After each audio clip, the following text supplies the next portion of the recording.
Molly Jacobs had always been a free spirit, and her childhood was full of exploration, fun, and the carefree nature typical of kids her age. She spent countless hours outdoors, climbing trees, running through fields, or splashing in creeks. She felt a deep connection to nature, which only grew stronger as she got older. Her father, Jimmy, was her constant companion on these adventures, teaching her how to fish, hike, and enjoy the simple things in life. They shared many quiet moments, lost in the beauty of their surroundings. But as she entered her teenage years, things began to change. The once close relationship between her and her mother, Linda, which had already been strained, started to unravel even more. As Molly grew up, she became more aware of her mother's strict expectations, which clashed with her free-spirited personality. The tension between them became obvious, especially as Molly began to push boundaries and question the rules Linda had always enforced. Their growing differences set the stage for the conflict that would soon take over their home. Molly Jacobs seemed like any other 15-year-old, constantly at odds with her mother, Linda. Their relationship was full of arguments, as Linda constantly criticized Molly's behavior, her friends, or her fashion choices. Linda's focus on appearances and the family's image in Northfield, Minnesota, was a frequent source of tension. Having struggled in high school herself, Linda was determined to make sure Molly didn't face the same issues, pushing her to fit in with the more popular crowd. However, Linda's attempts to control Molly's life without asking about her feelings or goals only drove them further apart. Molly loved sports and the outdoors. Linda wanted her in orchestra and debate. Molly liked being rebellious, had pierced her left ear as many times as possible, and was thinking about getting a nose ring. Linda refused to allow it and wouldn't sign the permission slip. Molly wanted to dye her hair blue and shave one side, but Linda threatened to ground her for weeks if she did. Molly's dad, Jimmy, was laid back and had learned not to sweat the small stuff. Growing up, he had watched his best friend Van struggle with his own father, a strict, born-again Christian. Van wasn't allowed to wear his hair in the popular long style, and his dad always gave him crew cuts that made him a target for teasing at school. This led to many fights, with Jimmy always backing Van up. Seeing how small issues like haircuts could cause so much trouble made Jimmy realize they weren't worth fighting over. In fact, Jimmy encouraged Molly to express her individuality as long as she wasn't hurting herself or others. No pills, no Zex, no bullying, no lying, no cheating. Those were his rules. If she wanted blue hair, he'd say, "Go for it." If she wanted to pierce her nose, he'd sign the form. Jimmy was easygoing, but he had two firm rules: no lying and always show loyalty. He'd tell Molly, "You have to communicate your feelings. Don't keep secrets." Molly, no, he'd say, "Secrets can eat away at you." They eventually come out, and the longer they're hidden, the more damage they cause. His other rule, loyalty, meant being true to family, friends, and yourself. Be loyal to your morals and your friends. Help them make the right choices and stand by them. Because of these qualities, Jimmy had many friends and a solid reputation as a copyright lawyer. Although his job as a partner in a high-tech law firm kept him busy, he always made time to attend Molly's soccer and softball games and her school events. He also made time for hiking, biking, fishing, kayaking, and camping with her, knowing she was growing up fast and soon wouldn't be around to do those things with him. His wife Linda sometimes joined them, but usually opted out. As a result, Molly and Jimmy formed an incredibly close bond. Linda was somewhat jealous of this, but didn't see the value in the activities they shared. Every Wednesday, Linda had the day off and would tell Jimmy and Molly she'd use the time to cook and freeze meals, catch up on housework, shop, or visit her parents. Many times when Molly came home, she'd see Jimmy's older brother Dan driving away in his pickup. When Molly asked Linda if Uncle Dan had been over, Linda sometimes said no, which seemed odd. Why else would his truck be here, Molly wondered. Other times, Linda said Dan had come by to discuss a landscaping project, borrow tools, or talk to Jimmy. It all seemed a bit strange, but then again, her extended family was odd in general. Linda was usually home before Molly, who arrived around 5:30 after sports practice, and always before Jimmy, who could get home as early as 6 or as late as 9. On this particular day, Just after lunch at about 12:30, Molly started having bad menstrual cramps. She asked to see the nurse and convinced her to let her leave early. Molly called her mother, but the call went straight to voicemail. She tried again with the same result and left a quick message. "Mom, I'm not feeling well, so I'm leaving school. It's just 10 blocks, so I'll walk. But if you get this, can you pick me up? I'll take Maple Street home. Thanks." Molly walked home and never got a call back. She's probably working out, shopping, or busy, she thought. Figures. She gets mad if I don't answer her calls. But when I call her, nothing. As she rounded the corner of her block, she saw Uncle Dan's truck in the driveway. He must need more tools, she thought. Molly walked up to the house, but the door was locked, which was odd. Instead of ringing the bell, she took out her keys and unlocked the door. The house was dark and quiet. She dropped her backpack and checked the garage for Dan, but it was empty too.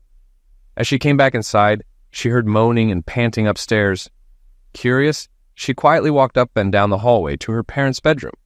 She peeked around the door and was shocked to see her mom, Linda, on her knees next to Uncle Dan. Both were moaning. Molly backed away, stunned and crying. She didn't know what to do, but the more she thought about the betrayal, the angrier she became. This time she peeked again with her phone recording. She walked into the room and yelled, "How could you do this to our family? And you, Uncle Dan? You slept with your brother's wife. I hate you both." Dan and Linda, confused at first, recoiled in horror when they saw Molly filming and yelling at them. Molly ran downstairs as Linda screamed, "Oh my God! No! Molly, no! Please come back. It's not what you think. Please, let's talk." She chased after her, but Molly was already out the front door by the time Linda reached the landing. Linda turned to Dan, shouting, "Get dressed and start your truck. We need to catch her. We have to stop her from telling Jimmy. It'll destroy him and he'll eliminate us both. Hurry!" She burst into tears, and Dan yelled, "You can cry later. Get dressed and let's go." Molly ran to the end of the block, crossed the street, and cut through the backyards of 3 more blocks. She didn't know what to do. Her phone rang and she saw it was Linda. She ignored it, and when it rang again a minute later, she still didn't answer. She decided to run the mile to the 9 Mile Creek Nature Trails, a place she and her dad loved to hike.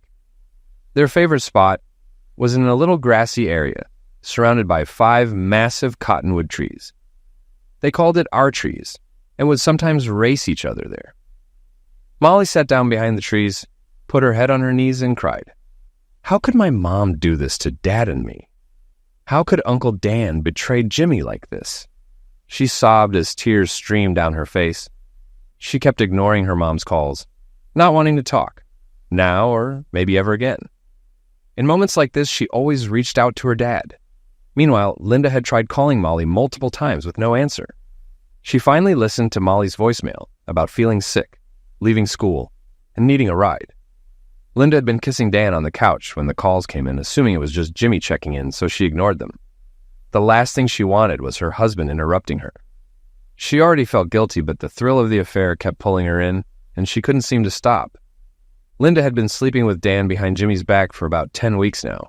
She knew it needed to stop, knew it was affecting her family, and understood it would be a disaster if anyone found out. But she hadn't yet found the strength to end things with Dan and give up her secret. The guilt and thrill of danger kept her hooked. She justified it by thinking no one really needed her anymore, and this was something just for her, believing it wouldn't hurt Jimmy. She didn't realize it was already putting an emotional wall between her and her family, likely from the guilt. If only she had thought about the consequences. How could I be so stupid to risk everything that actually matters to me? Now she despised herself for what she had done. Or maybe she just hated getting caught. She didn't have time to figure that out, but she dreaded having to dig deep to understand why she had taken such risks. Now that Molly had caught her and run off, it hit her how many people would be hurt by her actions, including herself. She never understood how she had let it happen. She loved Jimmy and Molly more than anything, and she realized her affair was eroding her marriage. But she couldn't seem to resist the excitement and lust that came with her secret indulgence. Now, she couldn't bear to think about the likely fallout, and how she might have just destroyed the people she loved and, in turn, herself. She frantically called Molly's phone, leaving messages, begging her not to tell Jimmy, as it would destroy him. Molly kept ignoring her mother's calls and decided to call her dad. She dialed him, and he answered on the second ring. "Hey, little rebel woman, what's up? Aren't you in school? Are you okay?" Jimmy immediately heard his daughter sobbing on the other end. "Molly, what's wrong? What happened? Are you hurt? Where are you? Where's your mom?" "Dad, please come quickly. I need you. I'm at the trees. Don't tell Mom, and don't take any calls from her before you get here. Please." "Molly, why? Did you and your mom have a big fight? Are you all right? What's going on?" "Just come, Daddy. No calls to or from Mom." "Please, just hurry. I'm okay. But I need you now. Okay? You stay safe and don't move. I'll be there in 20 minutes. Jimmy rushed out of his office, not bothering to explain much to his executive assistant.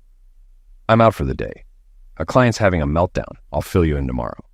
He sprinted to his Porsche SUV. His phone started ringing again, and he saw it was Linda. He ignored it, remembering his promise to Molly. The call stopped, only to ring again immediately. He let it go to voicemail, started the Porsche, and sped out of the parking lot. In his rush across town to the nature center, Jimmy pulled into the parking lot, jumped out, and still in his suit and dress shoes, ran down the path toward their spot. He found Molly curled up in a ball, crying. "Molly, what's wrong?" he asked, crouching beside her. She threw herself into his arms, sobbing even louder, her body trembling. Jimmy stroked her hair and back, trying to calm her. After a few minutes, she started to settle down. "Molly, did someone hurt you? What happened? Did you fight with Mom?" Just as he spoke, Molly's phone rang again. He picked it up and saw it was another call from Linda. He also noticed the string of missed calls. As soon as her phone stopped, his started ringing. It was Linda. He was about to answer, but Molly begged, "No, Dad, don't pick up. We need to talk." "Molly, I don't get it. What's happening? Why don't you want me to talk to Mom?" "Dad, I don't know what to do. You always told me to tell the truth, be loyal to family, and not keep secrets because they eat you up from the inside. But what if the truth is worse? What if it destroys people? Then what?" "Molly, I can see you're hurting, but it's always better to bring the hard truths into the open. That way your family and friends can help you deal with it." "Dad, I'm so sorry." She hesitated, wiping her tears. "Has Mom been calling you? Did she leave a voicemail? Please listen to it." Jimmy looked at her strangely, but pulled up the voicemail. "Jimmy, I need to talk to you. Molly and I had a fight, and she ran off. She's upset, and I don't think she fully understands what she saw. I'm trying to find her. Can you help me? Please tell her to call me, and know that I love only you and Molly, always." Molly let out a bitter growl when she heard the message and then said, "Now, let me play you mine." Molly played the first voicemail from Linda, who was sobbing. "Molly, it's not what you think. It meant nothing. Just a harmless, meaningless act. Please call me and talk to me before you do anything rash. Please talk to me before you talk to your dad." Molly shook her head in disbelief and muttered, "Yeah, right." A harmless act. Jimmy, now more confused, asked, "Molly, what's going on?" Molly took a deep breath. "Dad, please bear with me. Let's listen to the next voicemail from Mom." She pressed play again, and Linda's voice was desperate. "Molly, please talk to me. Don't tell anyone, especially your dad. It will destroy him and our family." Molly jumped up, her anger flaring. "Screw you, Mom. You're blaming me? You're saying I'm the one destroying the family? That takes some nerve." Jimmy was now seriously concerned. "Molly, you have to tell me what's going on. Out with it." Molly took a breath and said, "Dad, are you sure you heard her? She's saying it'll destroy the family, but I think she already did that anyway." She hesitated before continuing. "You need to know the truth. I'm so sorry, Dad." She began, "I didn't feel well at school, so I decided to come home early. I called Mom a few times for a ride, but her phone was off. I walked home, and when I got there, Uncle Dan's truck was in the driveway. The front door was locked, so I used my key. No one was downstairs, but I heard noises from your bedroom, so I went upstairs." Her voice broke. "I'm so sorry, Dad. For you, for me, for everything. You need to see this. She handed her phone to Jimmy and put her head down on her knees, crying softly. Jimmy played the video, watching in horror as the scene unfolded, Linda and Dan together in his bedroom. The video ended with Molly's anguished cry and the shock and shame on Linda and Dan's faces as they realized they'd been caught. The emotions on their faces, pleasure turning into horror, fear, and guilt, were unbearable to witness.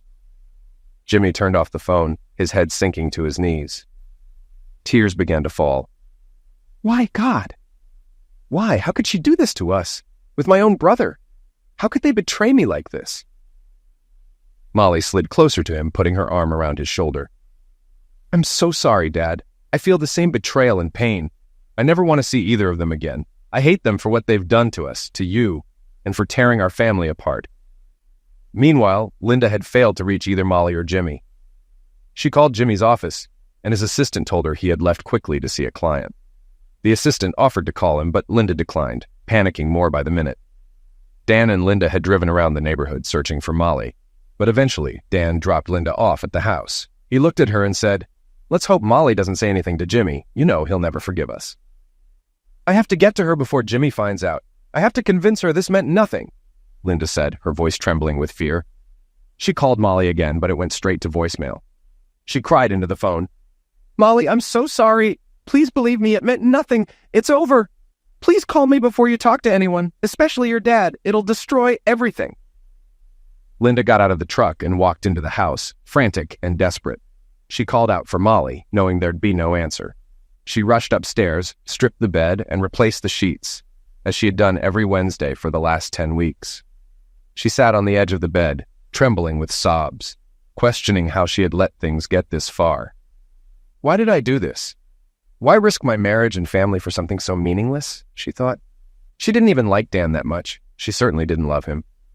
Her love for Jimmy had never faded, but her behavior showed how she had emotionally distanced herself. She realized how she had started to nag Molly and stopped being open and loving with Jimmy. When was the last time she had shown him any real affection? What the hell is wrong with me? She thought, trying to piece together when it all went wrong. Then it hit her. It wasn't about Dan. It was about the thrill, the excitement of doing something secret. My life felt boring, and it seemed like no one needed me anymore. Not Jimmy, not even Molly. With her attitude, Molly had pulled away, breaking the bond they once had. Jimmy didn't need extra excitement.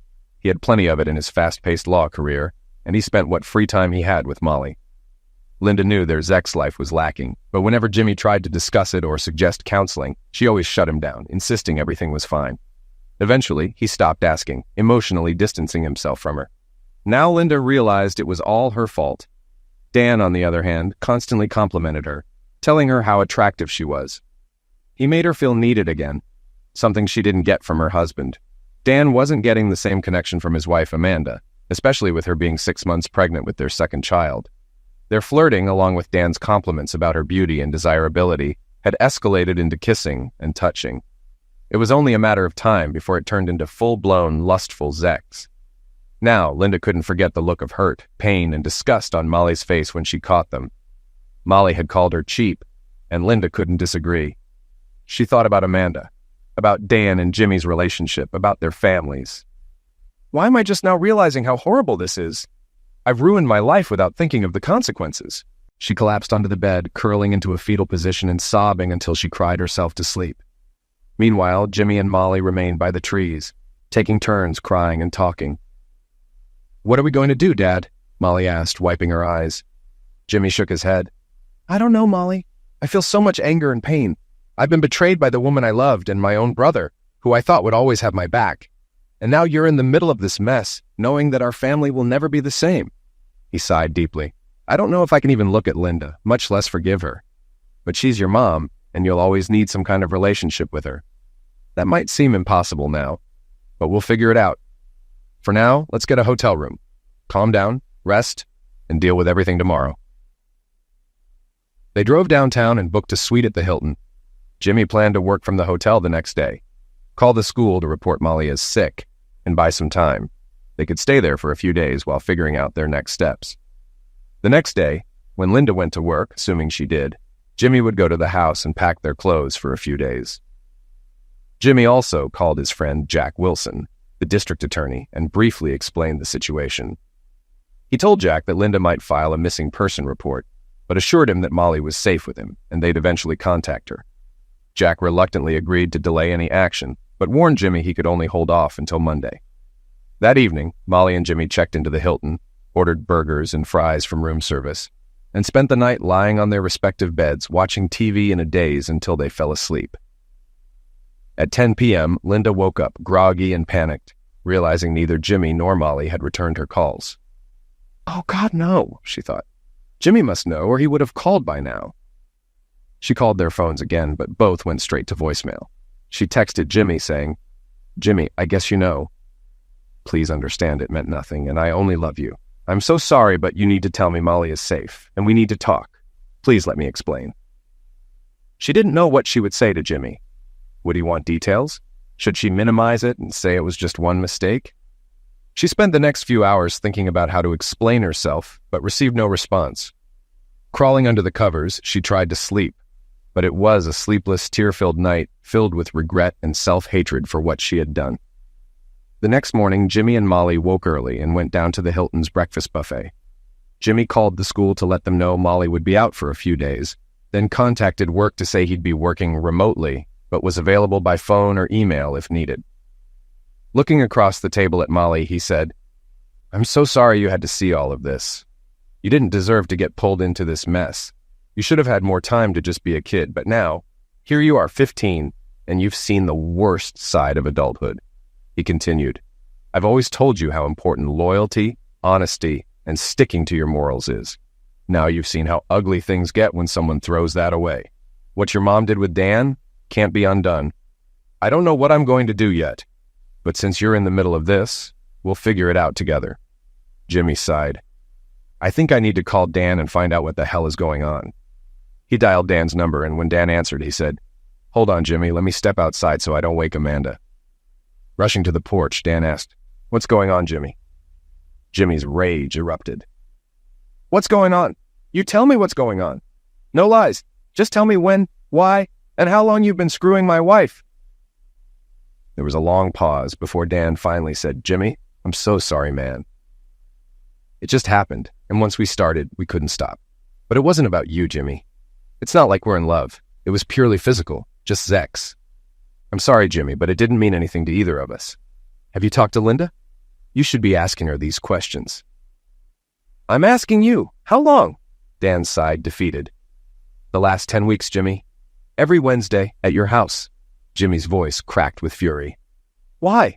Why would you betray me like this?" "Jimmy, it wasn't about you.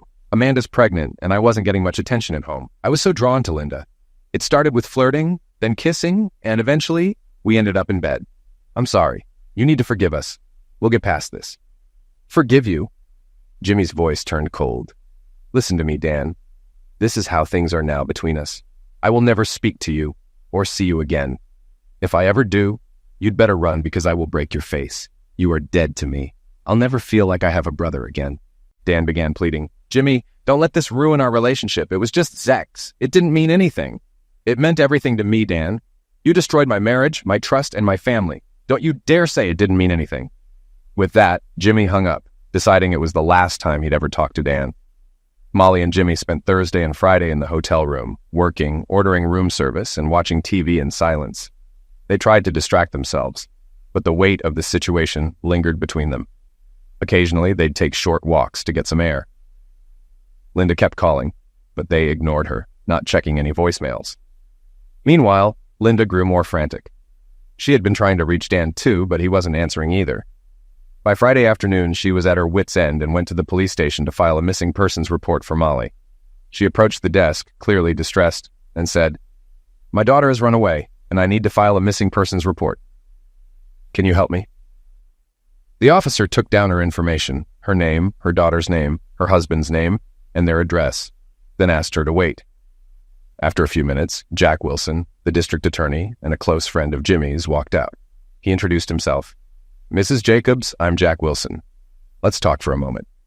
He led Linda to a small room and asked her to sit. "Mrs. Jacobs, I want you to know that Molly is fine. She's with Jimmy, and he contacted me. I agreed to give him through the weekend before we take any official action on the missing persons report.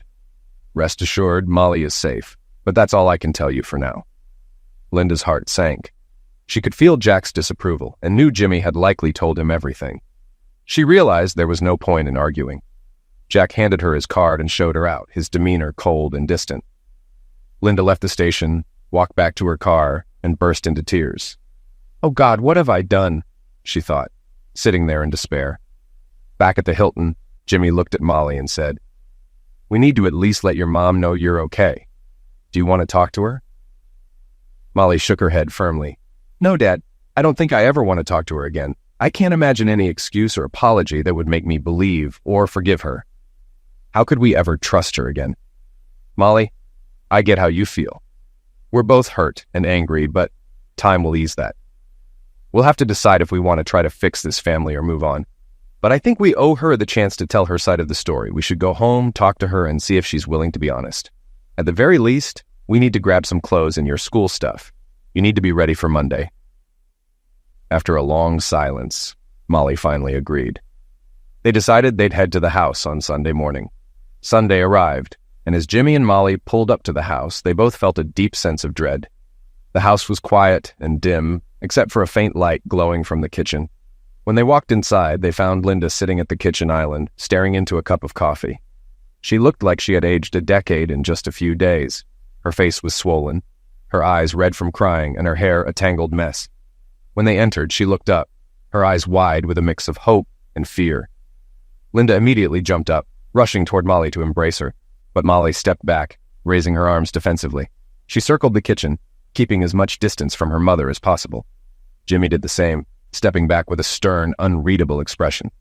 "Linda," Jimmy began, his voice cold and steady, "we're here to talk about what you did and why. You've caused both of us immense pain, destroyed our trust in you, and shattered our family. I don't know if we can ever recover from what Molly saw and recorded, but I'll give you a chance to explain your side of the story." Linda began crying immediately, her hands trembling as she grabbed a tissue. She wiped her eyes and blew her nose before speaking, her voice shaky. "I'm so sorry. Please understand, it wasn't about either of you. I love you both more than anything. Jimmy, it was just Zex. It didn't mean anything. It was the first and only time, and I swear it'll never happen again. Don't throw away our marriage over one mistake." She avoided Jimmy's gaze as she lied, and when she looked back, she saw the fury boiling just beneath his calm exterior. Jimmy turned to Molly and said quietly, "I guess we're going with Plan B." Without saying anything, Molly left the kitchen and went upstairs to pack her clothes and grab her backpack. As soon as Molly was out of the room, Jimmy turned to Linda, his voice rising with anger. "So, you're using all the standard excuses, huh? It didn't mean anything. It was one mistake." "Well, Linda, you're full of crap. I talked to Dan. I know this has been going on for 10 weeks, every Wednesday, in my house. I also saw that video, and you were all in with him. So, who's lying? Him or you? Because I know it's you." Linda started to speak, but Jimmy cut her off. "I told Dan he's dead to me. I'll never speak to him again. With you it's harder, but right now I feel the same way. Don't talk to me about one mistake. This was an ongoing affair, and you wouldn't have stopped if Molly hadn't walked in on you. You're more upset about being caught than about what you did." Jimmy's voice broke with emotion. "You threw away our marriage the moment you started flirting with Dan and turned it into a relationship. How do you expect your 15-year-old daughter to ever deal with what she saw? I could choke you as easily as I could look at you right now." With that, Jimmy stormed upstairs to the master bedroom, leaving Linda sobbing on the kitchen floor. She curled into a ball, realizing she had made things worse by lying. She thought minimizing the affair would help, but it only enraged Jimmy more. Now, she wondered if there was any chance to save her marriage or her relationship with Molly. Minutes later, Jimmy and Molly came back downstairs with their suitcases. Jimmy removed his wedding ring, set it on the counter, and without a word, they walked out. Linda remained on the kitchen floor, sobbing uncontrollably. Back at the Hilton, Jimmy wasted no time. That afternoon, he began searching for apartments near Molly's school and his office. By the end of the day, he had secured a 6-month lease for a 2-bedroom, 2-bath unit with a pool, spa, BBQ grills, and a workout room. The next morning, Jimmy dropped Molly off at school and returned to the hotel to pack their belongings and check out. He moved their things to the new apartment, setting everything up for when Molly returned from school. Since it was only 6 blocks from the school, she could attend her after-school sports practice and walk home afterward. Jimmy then headed to work and called his financial planners. He began separating his finances from Linda's, moving joint savings and investments into individual accounts. He made sure a significant portion of the savings went into a trust for Molly's college fund, ensuring it couldn't be touched during the divorce. He also changed his insurance beneficiary to Molly and arranged for his parents to gain legal guardianship over her in case anything happened to him before she turned 18. 10 days later, Jimmy's financial adjustments and divorce strategy were ready. He instructed his lawyer to prepare the papers, but not serve them until he gave the go-ahead. During the last 10 days, Linda had been relentlessly calling and texting both Molly and Jimmy, pleading to talk, asking to go to family counseling, and begging them to come home. Jimmy had instructed security at his office not to let her on the property. Molly had gone to the vice principal at school and explained the situation, convincing him that Linda shouldn't be allowed on school grounds either. Around that time, Molly received a voicemail from Linda's parents that left her confused. The message implied they didn't understand why Molly and Jimmy were treating their daughter so badly over what they called a minor disagreement.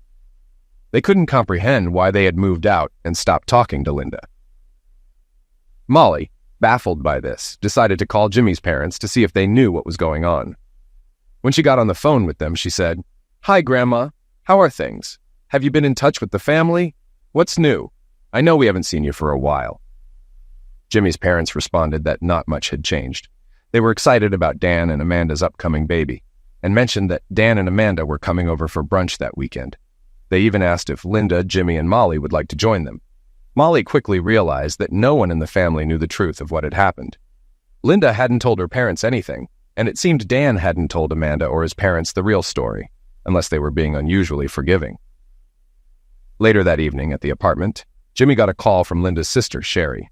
She was upset, scolding him for taking Molly and leaving Linda over what she believed was just a minor disagreement about school activities and friends. "How could you be so cruel, Jimmy? This doesn't sound like you at all." Jimmy simply replied, "There are personal issues between Linda and me, and they'll take time to work out."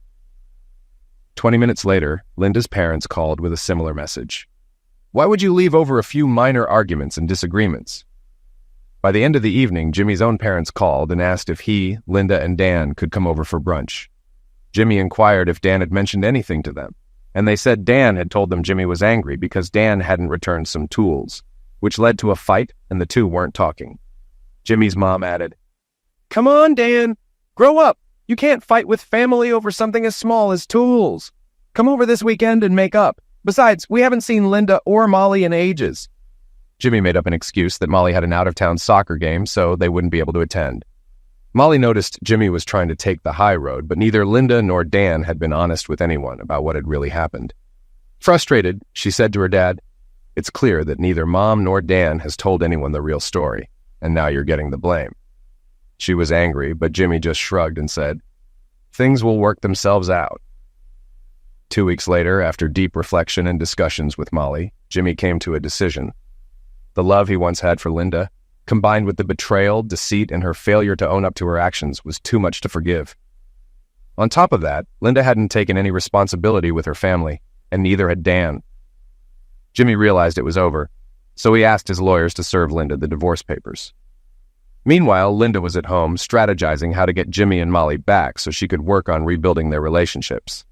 She knew she had hurt them, but she was still rationalizing that it was just meaningless sex. And since it was over, things could return to normal. She kept telling herself that they would miss her and eventually return. And when they did, she would be the most loving wife and mother possible. As she was contemplating how to approach Jimmy, she heard a car pull up outside, and then a knock on the door. Looking through the window, she saw a young man in a suit. She opened the door, and he asked, "Are you Linda Jacobson?" Worried something might have happened to Molly or Jimmy, she replied, "Yes, I am. Is everything all right?" The man handed her a manila folder and said, "Mrs. Jacobson, you've been served." He quickly snapped a photo of her holding the packet and then turned and walked back to his car. Confused, Linda went into the living room, sat down, and opened the envelope. The first page read, "Petition for divorce." Her eyes filled with tears as she dropped the documents. For the first time, she truly understood that she had likely thrown away her marriage and family for a meaningless affair. A few days after Linda got the divorce papers, Jimmy began receiving calls from all sides of the family. Linda's parents called and demanded, "How could you take her child, move out, and divorce your wife over just a few disagreements? Don't end your marriage just because you two are arguing over raising your daughter. Get together and work it out." Then Jimmy's parents called.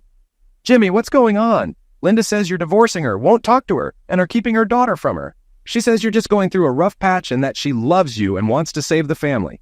This doesn't sound like you. Isn't this too extreme for just a few arguments?" Then Jimmy's sister-in-law, Amanda, called and scolded him. "Jimmy, why aren't you talking to Dan over tool arguments? And why are you thinking about divorcing Linda for such small reasons? You need help, Jimmy, maybe counseling." Jimmy tried to ignore it all, sticking to one line on the phone. "This is a personal issue between Linda, Molly, and me. If you want to know why there won't be any reconciliation and why divorce is the only option for me, ask Linda." But that didn't stop the calls. They even started reaching out to Molly, telling her to return to her mother, whose heart was broken.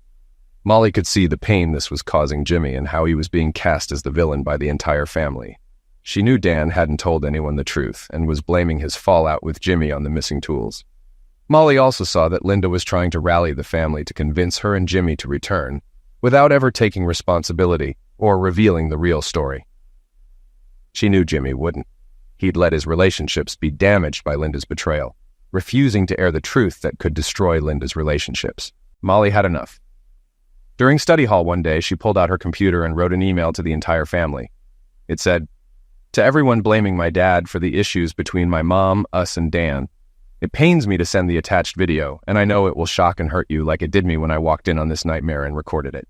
It's unfair for Jimmy to be punished by the family for something he didn't do. He's been betrayed by his wife, his brother, and now by all of you. I've had enough. Please watch this and ask yourselves, what would you do if you were in my dad's shoes?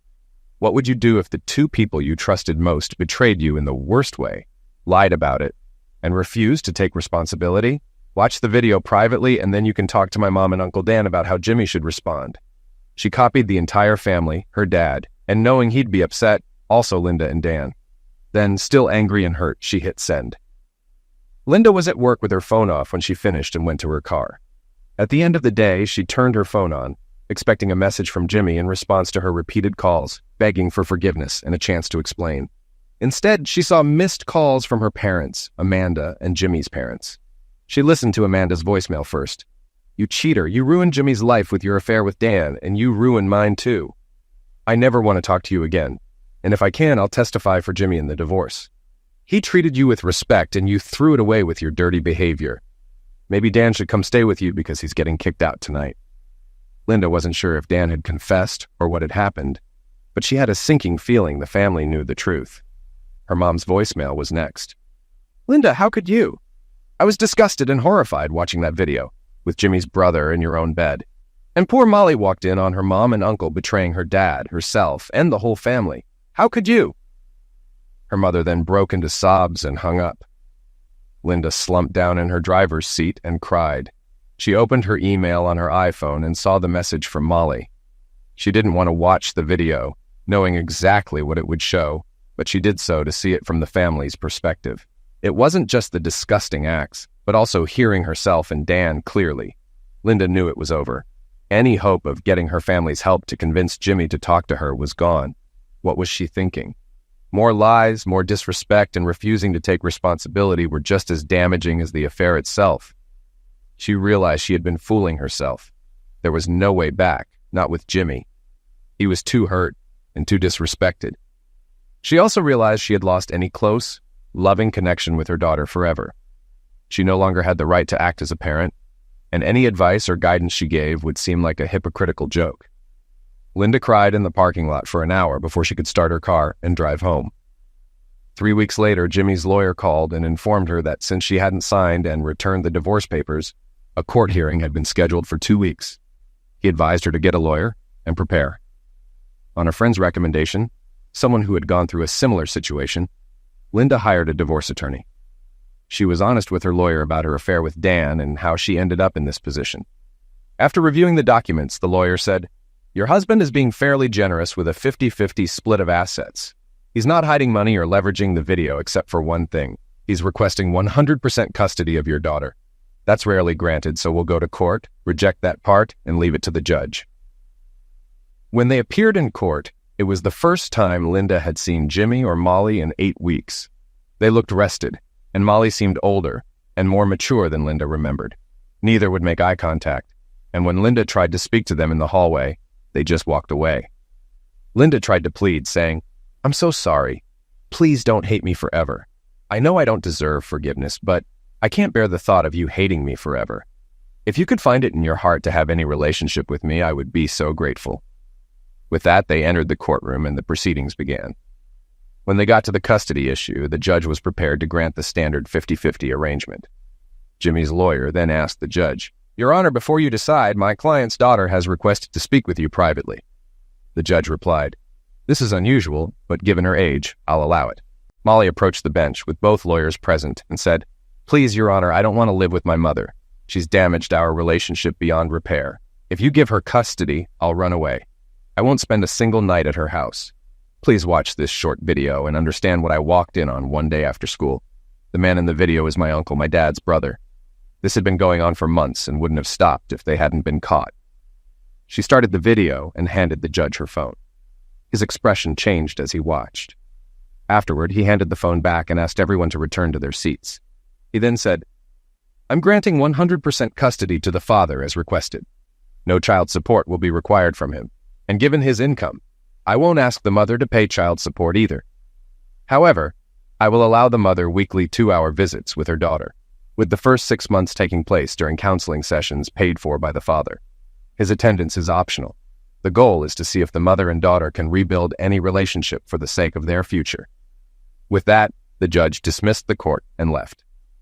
Linda bent over the table, crying at the decree of 100% custody to Jimmy. Still, she held on to a faint hope that with counseling, she might be able to build some kind of relationship with her daughter and possibly even Jimmy. It was all she had left to hope for. She desperately wanted Molly to know she loved her and understood that her affair hadn't just hurt Jimmy, Molly, and the family. It had destroyed her own life. No one had been spared the pain. But perhaps the worst pain was Linda's own. 1 year later, the counseling sessions between Linda and her daughter, Molly, had been somewhat successful. Linda had gained a better understanding of why she made the choices she did, and Molly seemed to understand it through the counselor's help. While Molly couldn't fully forgive or justify it, she recognized that Linda was in as much, if not more, pain than both she and Jimmy. Despite everything that happened, Molly realized she still loved her mother, and eventually, she began spending occasional weekends at Linda's apartment and spending time with her. Linda had learned to treat Molly like an adult, allowing her to make her own decisions without criticism. They both knew that if nothing else, they would maintain a friendly relationship in the future. Linda would continue apologizing until one day Molly said, "Just let it go, leave it in the past, and let's never speak of it again." Linda often tried to get information about Jimmy from Molly, asking how he looked, if he was dating, or if he seemed happy. Molly could tell her mother still loved him deeply, but she knew Jimmy would never trust or love Linda again. So, rather than dwell on Jimmy, Molly encouraged her mother to start dating and find a fresh start. Jimmy never attended the counseling sessions. He had mended his relationship with his parents and maintained a close bond with Amanda and her kids. Amanda had left Dan and was rebuilding her life. True to his word, Jimmy never responded to any of Dan's or his parents' attempts at reconciliation. If Dan was attending any family event, Jimmy simply wouldn't show up. It had been a year since Jimmy had spoken to or seen Dan, and he remained comfortable with his decision to cut him off. Jimmy poured his energy into his relationship with Molly first and his work second. Over the past year, he hadn't dated or gone out with friends to party. Molly encouraged him to start living again, and she felt he might be getting close to rejoining the dating scene. Linda, meanwhile, still looked back on her actions with regret. A 10-week affair of meaningless sex, thrilling in the moment, had devastated the lives of everyone she loved.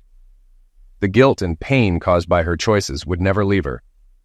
She tried to manage her depression and guilt by becoming a better mother, daughter, friend, and employee in all her relationships. But she knew her life would never be what it once was or what it could have been. Actions have consequences, and she had been foolish not to consider them when her desire for a cheap thrill overtook her. She had thrown away the best life she could have had. She had forced her daughter to face adult pain far earlier than she ever wanted for her, and she had destroyed the love, trust, partnership, and joy she once had with her family, knowing she would never experience those things again.